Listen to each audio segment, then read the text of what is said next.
So, if it's all right, can we start by talking about Virgin Galactic and Cosmic Girl, Yeah. and what was due to happen, I think, tomorrow, but has now been postponed. Can you tell us a bit about what Cosmic Girl is and the launch that you were hoping to happen from Cornwall?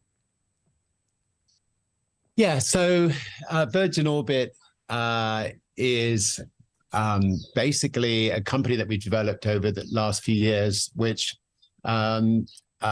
using one of our old Virgin Atlantic 747s, and then attaching to it a giant rocket, which we've developed in Mojave in America. That then the 747 goes up to about 40,000 feet. We drop the rocket from the 747.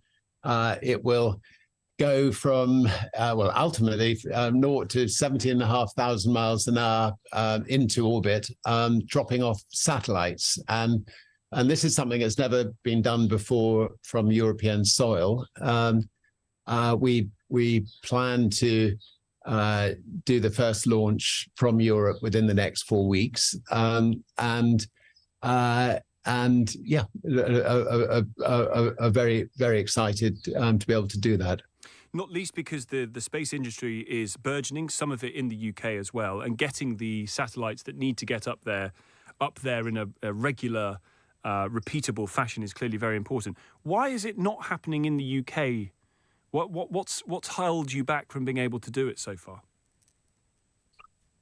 Well, we first of all had to get regulatory permission to do it, which we should have in the next sort of couple of days, and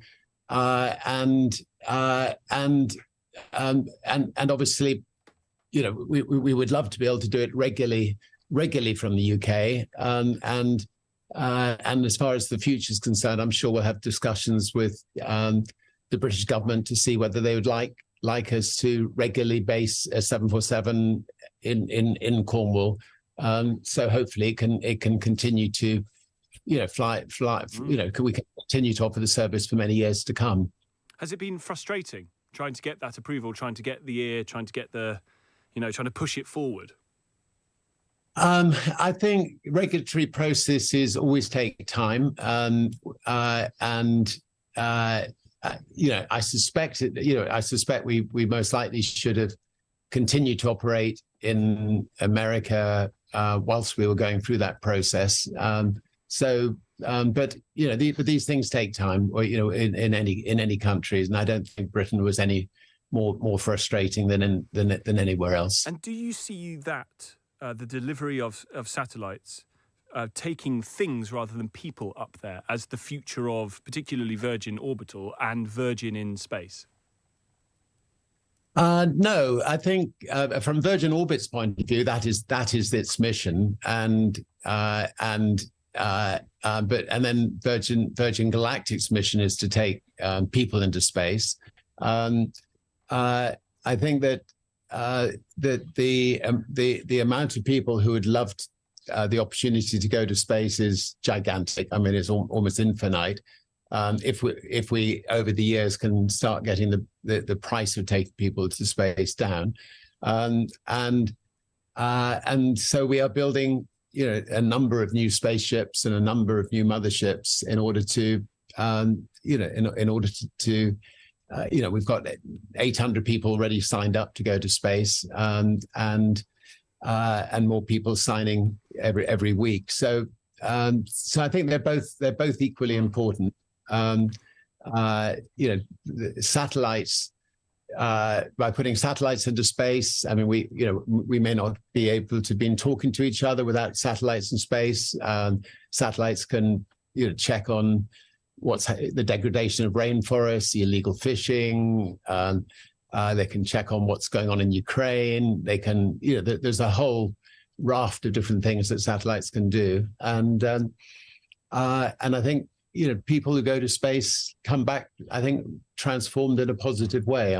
There's a wonderful book called The Overview Effect that interviews of all the people who've been to space, and they've you know, it's beautiful to read how it's affected them. What would you say to the criticism that This is billionaires playing around in space.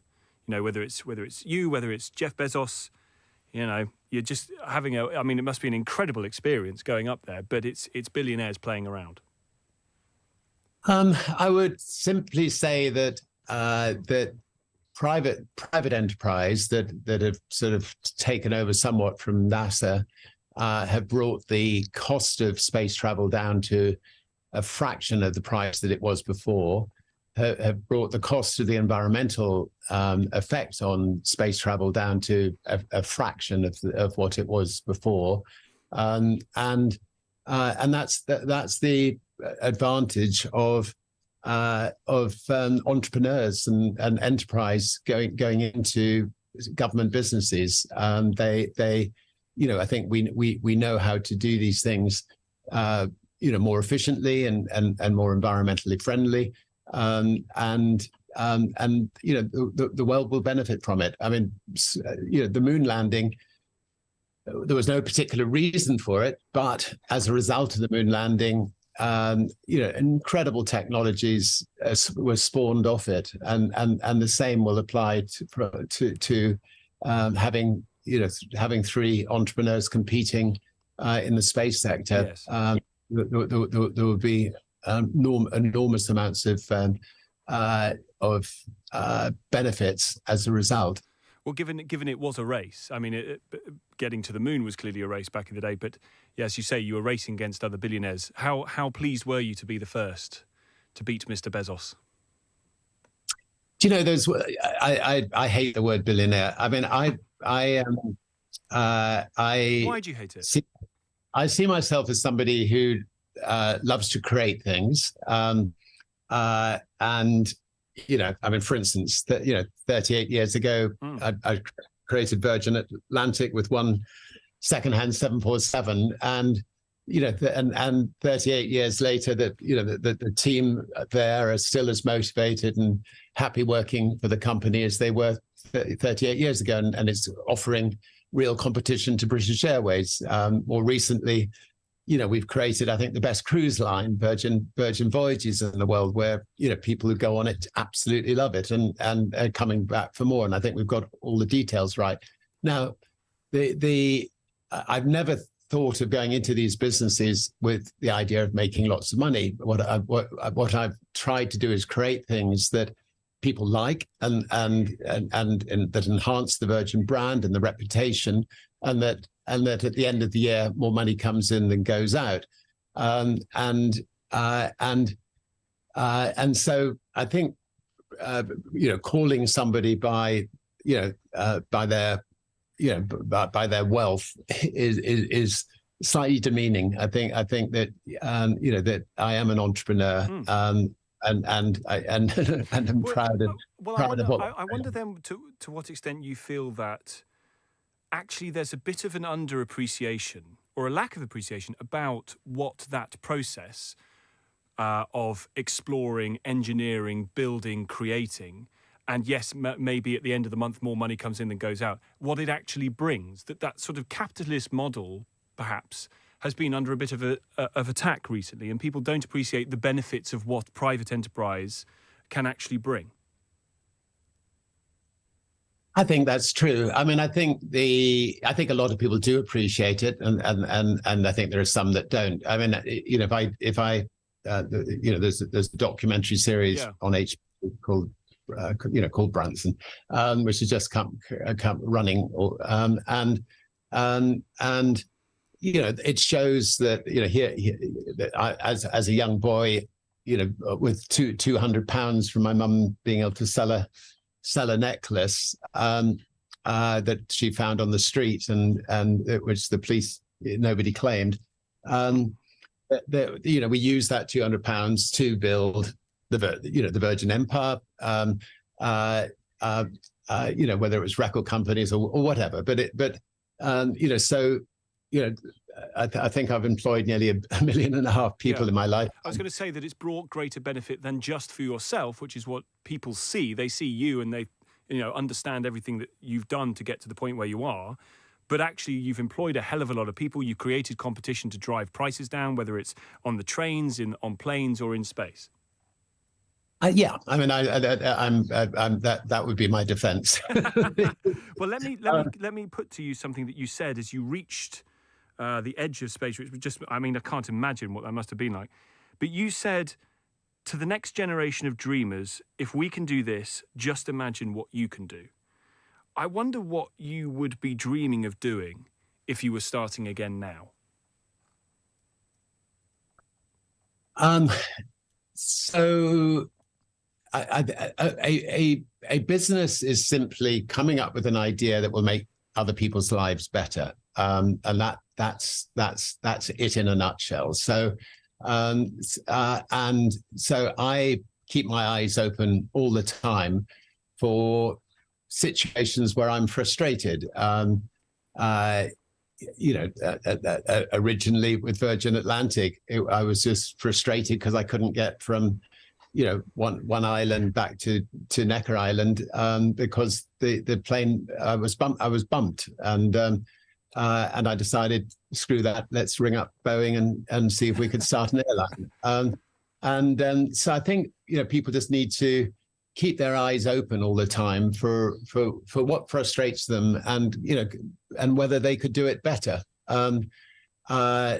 I mean, let's say take the war on drugs. I mean, not a business, but the war on drugs has been an abject failure for the last 60 years, and most of my lifetime. As a businessman, I would have closed it down 59 years ago. But what must not happen is that in the next 60 years, that war on drugs continues for another 60 years, because it's causing so much abject misery, and so what needs to happen is that drugs should be treated as a health problem, not a criminal problem,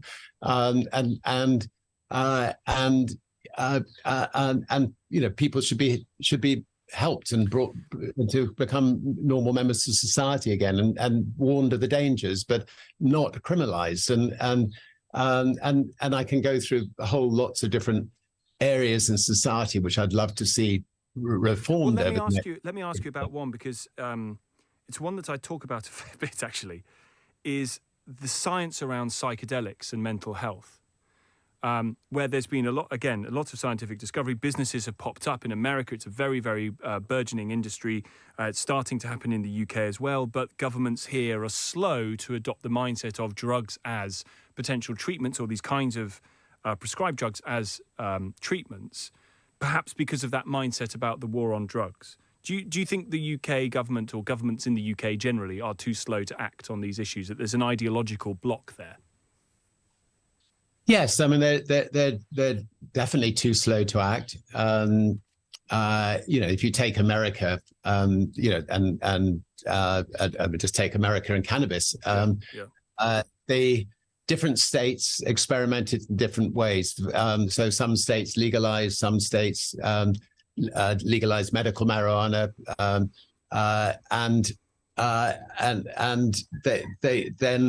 you could actually then see what worked and what didn't work. Now, what has been proven in America is that it didn't see an explosion of people using marijuana. What it resulted in was a lot of tax going back for health and for education and for drug rehabilitation centers and drink centers and so on. But not that all the money that was going into the underworld now goes back into the state, and people can be warned of the danger of, say, smoking skunk, which is going to mess with the mind, but they can go into a shop and they can make sure they get something that is pure, and so Britain, British politicians don't seem to be brave to educate the public. I mean, I know when you talk to them one to one, they know the right thing to do, but they're not brave enough, I think, just to talk to the public and explain the logic of why they should make these changes and why they should experiment more. That says something awful about the way we do politics, doesn't it? that behind closed doors, they know the right thing, they know the science, they understand what needs to change. People are sort of doing it anyway. I mean, people are self-medicating with all kinds of things, whether it's cannabis or other drugs. What do you think it says about our politics that politicians don't feel able to be brave in that fashion? Well, look, I'm part of something called the Global Drug Commission. It has 18 ex-presidents on it. It had Kofi Annan, the president of Switzerland, the president of Mexico, the president, a lot of ex-presidents. I'm the only entrepreneur on it. With one voice, we've done a lot of research. We say we speak out and say that drugs should be treated as a health problem, not a criminal problem.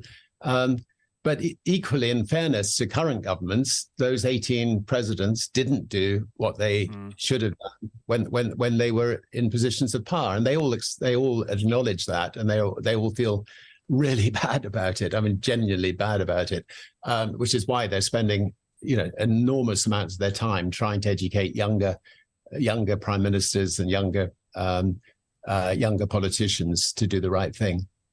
Let me just ask you very finally about, given your global overview, what you make of the situation Britain finds itself in economically, the lowest growth of any G7 economy, all kinds of, at the moment we're talking where they've got all kinds of strikes going on. Do you see Britain as a good place to do business, as a place to invest? We have a lot of virgin companies in Britain, I think as far as new money is concerned, we would not necessarily invest our new money in Britain at the moment. We're more likely to invest it in America or in some other countries. And I think, look, I've made no secret of my views on Brexit, both before and after Britain's referendum. And I think that, what the government needs to do is to urgently seek a mutually beneficial relationship with the EU. It's the world's largest trading bloc. It needs to be, at the least, something similar to the deal Switzerland has. I think both for the people of Britain and for companies in Britain to flourish, Britain needs to reduce its trade barriers and it needs to reduce its red tape. I'm afraid Brexit's costing Britain something like 2% GDP per year. When you compound that onto the other problems that Britain currently has, it's devastating, and it has resulted in Britain becoming, really the poorest country as far as growth is concerned, almost in the world. I mean, it's really sad to see. Do you think the new you, the next entrepreneur, would be able to build their business in the manner that you did from scratch, determined with the frustration of the world around them to go on and do it? Do you think they'd be able to in Britain at the moment? Well, look, we support literally thousands of startup companies in Britain through our Virgin Startup loans, and we mentor them. And despite the difficulties, a lot of them are doing as best they can. They're frustrated. They would love the government to be brave and make some changes. But they'll win through. And have to move. Well, yeah. I mean, look, I've always said you should not. Just because you're born in one country, you shouldn't necessarily, you just think of, the world is a big place. There's so many opportunities around the world. If things are tough in one country, you can trade in another country. And obviously it's more difficult now in Europe, but there are plenty of other countries you're allowed to trade in. So you just have to be adaptable. Terrific to talk to you. Thank you so much for giving so much of your time and being so generous with it. Let me just ask one final question about the documentary. What will people learn about you that they didn't know already watching this? I learned a lot. I don't know where they get hold of this incredible footage, but I've had my house burned down. I've had it been blown down. I thought I'd lost everything, but no. Look, I think there are a couple of generations that don't even know about the adventure side. For instance, the ballooning or the boating or the lengths we went to try to put Virgin on the map, and the quite exciting adventures we had in the process. I think people don't know about British Airways' Dirty Tricks campaign against Virgin, and the extraordinary lengths they went to try to put us out of business when we were a fledgling airline. There's lots of things like that I think they'll, and I think it's quite a gripping, the way I think it's quite a gripping documentary series, unbiased, but we definitely, anyway, my grandkids were at the edge of their seats. That's all I can say, if nobody else, but anyway, enjoy. Thank you so much. Appreciate your time. Thanks a lot. Thanks, Sir Richard. Take care. Bye-bye. Bye-bye.